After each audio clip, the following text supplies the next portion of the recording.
इस सत्र में स्वागत है। आज हम एक ऐसी किताब पर बात करने वाले हैं जिसका नाम शायद सबने सुना ही होगा, रॉबर्ट कियोसाकी की रिच डैड पुअर डैड। हाँ बिल्कुल, बहुत पॉपुलर किताब है। पर हम सीधे किताब पर नहीं बल्कि उसकी एक विस्तृत संतुलित समीक्षा पर एक गहन चर्चा करने वाले हैं। जी। हमारे सामने इस पुस्तक की एक समीक्षा है और आज हमारा मकसद है इस समीक्षा के जरिए समझना कि इस किताब के जो मूल विचार हैं वो क्या हैं, ये इतनी लोकप्रिय क्यों हुई और साथ ही इस पर क्या सवाल उठाए जाते हैं। सही। कोशिश ये रहेगी कि इस चर्चा के बाद श्रोता बेहतर समझ पाएं कि ये किताब उनके लिए कितनी उपयोगी हो सकती है ना? बिल्कुल, एक बैलेंस नजरिया मिले। ये हमेशा सोचने वाली बात है कि कुछ किताबें कैसे इतनी ज्यादा लोगों तक पहुंच जाती हैं, मतलब एक तरह का कल्चरल फिनोमेना बन जाती हैं। हाँ, ये सही है। रिच डैड पुअर डैड निश्चित रूप से उनमें से एक है। चलिए इस समीक्षा के पन्ने पलटते हैं और देखते हैं इसमें क्या खास है। चलिए। तो समीक्षा सबसे पहले किताब की बुनियाद पर जाती है, इसकी कहानी। ये कहानी लेखक के अपने अनुभव पर आधारित बताई जाती है, जहां उनके जीवन में दो पिता जैसे प्रभावशाली व्यक्ति थे। हाँ, दो पिता वाली बात। एक उनके असली पिता जिन्हें वो पुअर डैड कहते हैं। समीक्षा के अनुसार ये काफी पढ़े लिखे थे, अकादमिक थे। जी बिल्कुल। और पारंपरिक रास्ते, अच्छी शिक्षा, सुरक्षित नौकरी, पेंशन, इन पर बहुत भरोसा करते थे। हाँ, वो टिपिकल सोच जिसे हम कहते हैं। बिल्कुल। और दूसरे थे उनके एक दोस्त के पिता जिन्हें वो रिच डैड का दर्जा देते हैं। ये कम पढ़े लिखे थे लेकिन व्यावहारिक ज्ञान, बिजनेस और निवेश में माहिर थे। समीक्षा बताती है कि इनका नजरिया बिल्कुल अलग था। हाँ, एकदम उलट। हाँ, नौकरी करने के बजाय नौकरी देने वाला बनना, पैसे के लिए काम करने के बजाय पैसे से अपने लिए काम करवाना। जी, एंटरप्रेन्योर वाली मानसिकता। यहीं पर समीक्षा उस कोर विरोधाभास को पकड़ती है जो किताब को इतना दिलचस्प बनाता है। हाँ, वो कंट्रास्ट। ये दो पिताओं की पैसे, संपत्ति, जोखिम और जीवन जीने के तरीके को लेकर एकदम विपरीत सोच है। एक तरफ सुरक्षा और स्थिरता पर जोर, दूसरी तरफ वित्तीय स्वतंत्रता और संपत्ति बनाने पर। और समीक्षा कहती है कि यही कॉन्ट्रास्ट लोगों को सोचने पर मजबूर करता है ना? बिल्कुल, समीक्षा यही कहती है। और इसी कॉन्ट्रास्ट से निकलता है किताब का वो सबसे मशहूर सिद्धांत, एसेट्स और लायबिलिटीज वाला। हाँ, जिसे समीक्षा ने भी प्रमुखता से उजागर किया है। संपत्ति खरीदें और देनदारियों को कम करें। जी। समीक्षा इसे सरल भाषा में समझाती है।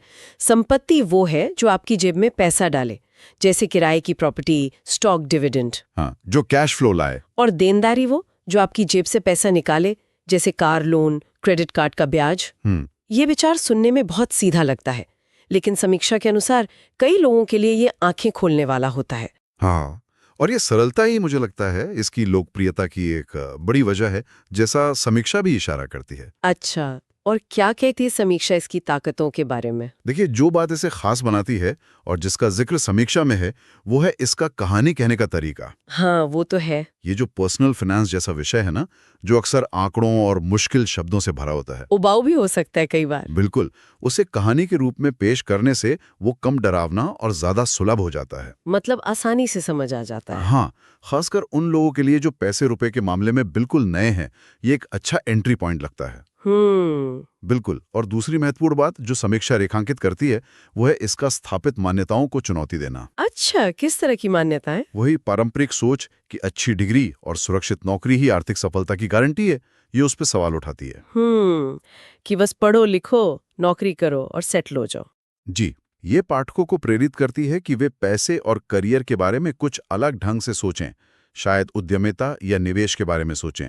ये एक तरह का पैटर्न ब्रेक करने की कोशिश करती है। ये तो काफी रैडिकल विचार था उस समय, शायद अब भी है कई लोगों के लिए। बिल्कुल।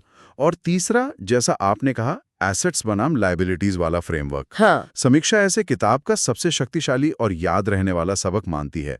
ये वर्गीकरण इतना सरल है कि कोई भी इसे समझ सकता है और अपनी जिंदगी में देख सकता है कि क्या एसेट है, क्या लायबिलिटी। एग्जैक्टली। अपने खर्चों और निवेशों को इस नजरिए से देखना शुरू कर सकता है। समीक्षा के मुताबिक ये कॉन्सेप्ट लोगों को अपने पैसे के फ्लो को समझने में बहुत मदद करता है। इसके अलावा समीक्षा एक और खूबी बताती है, ये वित्तीय साक्षरता यानी फाइनेंशियल लिटरेसी के महत्व पर जोर देती है। अच्छा, मतलब सिर्फ अमीर बनने के नुस्खे नहीं? नहीं, सिर्फ वो नहीं, ये पाठकों को खुद पैसे, निवेश, बाजार और व्यवसाय के बारे में सीखने के लिए उकसाती है। ये खुद सीखो वाले रवैये को बढ़ावा देती है। ये दिलचस्प है कि समीक्षा इसे सिर्फ अमीर बनने की गाइड नहीं बल्कि सीखने की प्रेरणा के तौर पर देखती है। सही कहा। और अंत में समीक्षा ये भी मानती है कि ये किताब खासकर शुरुआती लोगों के लिए एक जबरदस्त मोटिवेशनल टूल का काम करती है। प्रेरणा तो देती है, ये बात तो है। बहुत से लोगों के लिए ये व्यक्तिगत वित्त की दुनिया में पहला कदम हो सकता है जो उन्हें इस विषय में और गहराई से जाने के लिए उत्साहित करता है। समीक्षा का निचोड़ यही लगता है कि इसका सबसे बड़ा योगदान शायद पैसे को लेकर लोगों का नजरिया बदलने की क्षमता है। ये व्यावहारिक सलाह से ज्यादा मानसिकता पर काम करती है।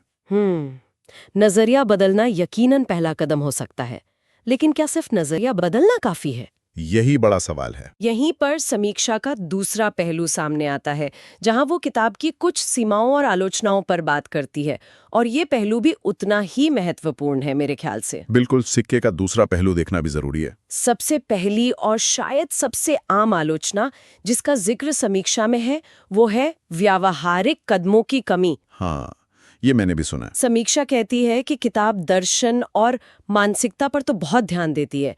क्यों अमीर बनना है, क्या सोचना है, वो माइंडसेट वाली बात। हाँ, लेकिन कैसे बनना है इसके ठोस स्टेप बाय स्टेप निर्देश नहीं देती। अच्छा, मतलब ये आपको तैरना क्यों सीखना चाहिए ये तो बताती है, पर तैरना सिखाती नहीं, ऐसा कुछ। ये एक वैलिड पॉइंट लगता है, क्योंकि अक्सर ऐसी किताबों से उम्मीद होती है कि वो सिर्फ क्यों नहीं कैसे भी बताएं। बिल्कुल, समीक्षा सीधे तौर पर पाठकों की निराशा का जिक्र तो नहीं करती, लेकिन इशारा करती है कि जो लोग एक एक्शन प्लान या हाउ टू गाइड ढूंढ रहे हैं, उन्हें निराशा हो सकती है। उम्मीदें पूरी नहीं होती शायद। वो कहती है कि ये किताब प्रेरणा दे सकती है, पर वास्तविक योजना बनाने के लिए आपको और संसाधनों की जरूरत पड़ेगी। यानी ये काफी नहीं है। हाँ, दूसरी आलोचना है अति सरलीकरण, मतलब ओवर सिंप्लीफिकेशन का आरोप। अच्छा, किस बारे में? समीक्षा इस बात पर ध्यान दिलाती है कि असल दुनिया में निवेश करना, रियल एस्टेट खरीदना या बेचना या कोई बिजनेस खड़ा करना, हाँ, ये सब आसान तो नहीं है। किताब में दिखाए गए तरीकों से कहीं ज्यादा जटिल और जोखिम भरा होता है। इसमें कानूनी दांवपेच होते हैं, बाजार का उतार चढ़ाव होता है, अप्रत्याशित समस्याएं आती हैं। जी बिल्कुल, बहुत सारे फैक्टर्स होते हैं। समीक्षा के अनुसार किताब इन जटिलताओं को कम करके आंकती है, जो अनुभवी पाठकों के लिए खतरनाक हो सकता है। ये एक गंभीर बिंदु है, क्योंकि वित्तीय मामलों में अगर आप जोखिमों को नहीं समझते तो नुकसान हो सकता है। हाँ बिल्कुल, अति सरलीकरण वास्तव में नुकसानदेह हो सकता है। अगर कोई किताब सफलता को बहुत आसान दिखाती है तो पाठक गलत कदम उठा सकते हैं। समीक्षा का इस बिंदु को उठाना ये दर्शाता है कि प्रेरणा के साथ यथार्थवाद का संतुलन कितना जरूरी है। बिल्कुल। तीसरी आलोचना थोड़ी विवादास्पद है। अच्छा, और वो है कहानियों की प्रामाणिकता पर सवाल। समीक्षा नोट करती है कि कई आलोचकों ने सवाल उठाया है कि क्या रिच डैड वास्तव में कोई व्यक्ति थे? ओ अच्छा, कि वो असली थे भी या नहीं? हाँ, या फिर वो कियोसाकी द्वारा अपनी शिक्षाओं को प्रभावी ढंग से प्रस्तुत करने के लिए बनाए गए एक काल्पनिक चरित्र थे। अगर वो काल्पनिक है तो क्या किताब की सलाह की विश्वसनीयता कम हो जाती है? समीक्षा इस सवाल को पाठकों पर छोड़ देती है, लेकिन इसे दर्ज जरूर करती है। ये वैधता का सवाल अक्सर उन किताबों के साथ उठता है जो व्यक्तिगत किस्सों पर आधारित होती हैं। हाँ, हालांकि समीक्षा शायद इस बात पर ज्यादा फोकस करती है कि क्या संदेश उपयोगी है, भले ही पात्र काल्पनिक हों। लेकिन हाँ, पारदर्शिता का मुद्दा तो बनता है। सही कहा। और चौथी मुख्य आलोचना जो समीक्षा में मिलती है वो ये है कि ये किताब अपने आप में एक संपूर्ण गाइड नहीं है। मतलब ये सब कुछ नहीं सिखाती। हाँ, ये व्यक्तिगत वित्त या निवेश की दुनिया का एक परिचय हो सकती है, एक शुरुआती बिंदु, एक स्टार्टर। लेकिन अगर किसी को गंभीरता से निवेश करना है, रियल एस्टेट में जाना है या अपना व्यवसाय शुरू करना है, तो उन्हें इस किताब के अलावा बहुत कुछ और पढ़ना और सीखना होगा। ज्यादा गहराई में जाना होगा। हाँ, ज्यादा विशेषज्ञता वाली किताबें, कोर्सेज, शायद पेशेवर सलाह भी। समीक्षा इसे एक स्टार्टर किट की तरह देखती है, टूल बॉक्स की तरह नहीं। तो अगर हम इन आलोचनाओं को एक साथ देखें, एक पैटर्न सा उभरता है ना? कैसा पैटर्न? समीक्षा मूल रूप से ये कह रही है कि किताब प्रेरणा देने, मानसिकता बदलने और बुनियादी अवधारणाओं को समझाने में, जैसे वो एसेट लायबिलिटी वाली बात, हाँ उसमें बहुत सफल है। हाँ, उसमें तो कोई शक नहीं। लेकिन जब बात ठोस रणनीति, विस्तृत ज्ञान और जोखिम प्रबंधन की आती है तो वहां ये कमजोर पड़ जाती है। और ये हमें व्यक्तिगत वित्त और जो सेल्फ हेल्प लिटरेचर है उसकी एक बड़ी बहस की ओर ले जाता है। किस तरह की बहस? देखिए, दर्शन और मानसिकता बदलना निस्संदेह महत्वपूर्ण है, क्योंकि अगर सोच ही गलत दिशा में हो तो सही कदम उठाना मुश्किल है। सही बात है। लेकिन सिर्फ सोच बदलने से वित्तीय सफलता नहीं मिलती। उसके लिए कौशल, ज्ञान, अनुशासन और एक व्यवहारिक योजना की जरूरत होती है। मतलब दोनों चीजें चाहिए, सोच भी और तरीका भी। बिल्कुल। समीक्षा इसी संतुलन की जरूरत की ओर इशारा कर रही है। प्रेरणा महत्वपूर्ण है, पर वो काफी नहीं है, एक्शन भी चाहिए। तो इन सभी बातों को ध्यान में रखते हुए समीक्षा का अंतिम निष्कर्ष क्या है? वो इस किताब को किस खांचे में रखती है? मतलब किसके लिए अच्छी है, किसके लिए नहीं? हाँ, ये जानना जरूरी है। समीक्षा का निष्कर्ष काफी संतुलित लगता है। वो कहती है कि ये किताब उन लोगों के लिए बेहतरीन है जो व्यक्तिगत वित्त की दुनिया में नए हैं। बिल्कुल, बिगनर्स के लिए। हाँ, जो पैसे को लेकर अपनी पारंपरिक सोच को चुनौती देना चाहते हैं और जो वित्तीय स्वतंत्रता की दिशा में पहला कदम उठाने के लिए प्रेरणा ढूंढ रहे हैं। ये उनके लिए एक आई ओपनर हो सकती है। आंखें खोलने वाली किताब। लेकिन साथ ही समीक्षा ये भी साफ करती है कि जो लोग पहले से ही निवेश की दुनिया में सक्रिय हैं या जो किसी खास क्षेत्र में जैसे स्टॉक मार्केट, रियल एस्टेट, उसमें महारत हासिल करने के लिए विस्तृत चरण दर चरण गाइड चाहते हैं, उनके लिए शायद ये बेसिक लगे। हाँ, उनके लिए ये किताब शायद उतनी उपयोगी न हो, उनके लिए ये बहुत बुनियादी लग सकती है। समीक्षा का सार वाक्य कुछ ऐसा है: ये किताब आपकी सोच बदल सकती है और आपको प्रेरित कर सकती है, लेकिन वास्तविक धन निर्माण के लिए आपको और ज्यादा गहराई और व्यवहारिक ज्ञान की आवश्यकता होगी। बिल्कुल सही निचोड़ है। समीक्षा के आकलन से यही लगता है कि इसे वित्तीय साक्षरता की सीढ़ी का पहला पायदान मानना चाहिए, पूरी सीढ़ी नहीं। हाँ, बस शुरुआत। हाँ, ये दरवाजा खोल सकती है, आपको अंदर झांकने के लिए प्रेरित कर सकती है, लेकिन उस कमरे में आगे कैसे बढ़ना है, इसके लिए आपको दूसरे नक्शों और औजारों की जरूरत पड़ेगी। अच्छी उपमा है। ये मानसिकता की नींव तो डाल सकती है, पर उस पर इमारत खड़ी करने के लिए व्यवहारिक ज्ञान और कौशल रूपी ईंट गारे की जरूरत होगी। तो अगर हम इस पूरी चर्चा को समेटें, इस समीक्षा के विश्लेषण से हमने रिच डैड पुअर डैड के बारे में क्या सीखा?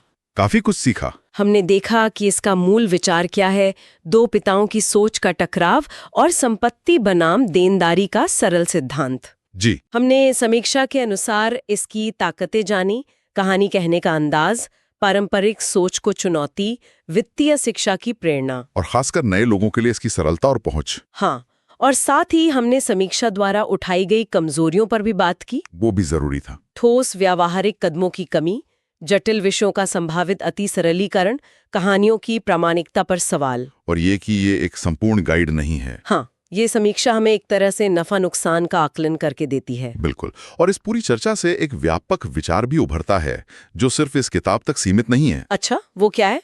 जब हम किसी भी तरह की लोकप्रिय सलाह, चाहे वो वित्तीय हो, स्वास्थ्य संबंधी हो या करियर को लेकर हो, उसे देखते या पढ़ते हैं तो ये सोचना महत्वपूर्ण हो जाता है कि हम प्रेरणा यानी मोटिवेशन और क्रियान्वयन यानी एग्जीक्यूशन के बीच संतुलन कैसे साधे। ये तो बहुत अहम सवाल है। सिर्फ प्रेरणा से नतीजे नहीं मिलते और सिर्फ तकनीकी ज्ञान शायद हमें शुरू करने के लिए प्रेरित ही ना कर पाए। बात तो सही है, दोनों का मेल जरूरी है। जी, यह सवाल श्रोता खुद से पूछ सकते हैं। वे अपनी सीखने की यात्रा में इस संतुलन को कैसे बनाते हैं?